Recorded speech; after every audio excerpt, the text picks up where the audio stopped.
award-winning MTV videos. Here in our New York studio, another one of the most successful rap artists. He's a man who has just finished making a movie, ironically, with Tupac Shakur. Anyone who's seen his video on the Wild Wild West knows that it is unforgettable. Ladies and gentlemen, here is Kool Modi.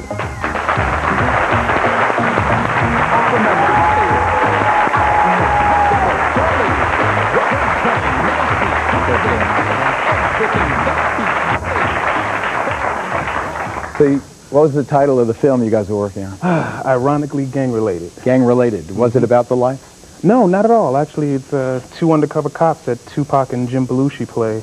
So Tupac plays a cop? Yeah. How ironic. What do you think about what happened? I think it's unfortunate more than anything else. You know, once you meet the guy and you talk to him and you see the other side, it's almost like a dichotomy. He had a two-sided personality. You know, as a person, he was very intelligent, very articulate. He seems so. Extremely charismatic. Unfortunately, even in talking to him on the set, he talked a lot about what he was going to do and what his direction was. Very, very specific in saying that he had had enough of the quote-unquote thug life from the rap perspective, and he was going to focus on his movie career. Did he feel a sense that he could break loose? You know, there are some who say it's like the mafia in a way. Once you get into it, you can't get out of it. Well, yeah, he's a very, very independent person, and I mean, I don't want to say any names. I do know other rappers who pretend to be quote-unquote gangsters or whatever, but Tupac was one of the few people who really quote-unquote had heart. He did what he wanted at all times.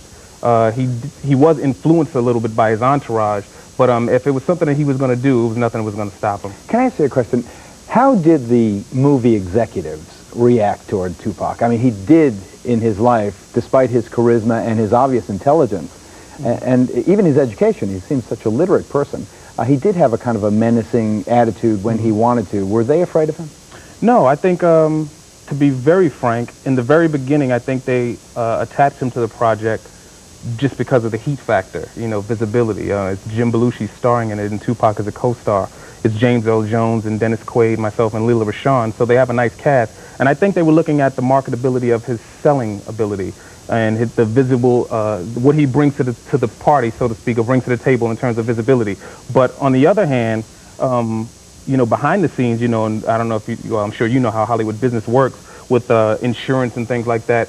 The bond companies were scared, you know, saying, you know, is this guy going to show up? Is it going to be, you know, are we going to get in some kind of lawsuits, or is he going to actually deliver what we need, you know, from a professional standpoint? And once they met the guy, it was almost like I was the one that they would come to, you know, like to feel out, like, you know, like first they were scared at first. And then when you sit down and talk to him, it's like he's outside and he's talking to the directors and the producers and the other actors, and he's almost like the life of the party and everybody's laughing. And they would come to me at the end, you know, we'd rap at the end of the day, and it's like, we're shocked. This guy's nothing like we expected to be in the media.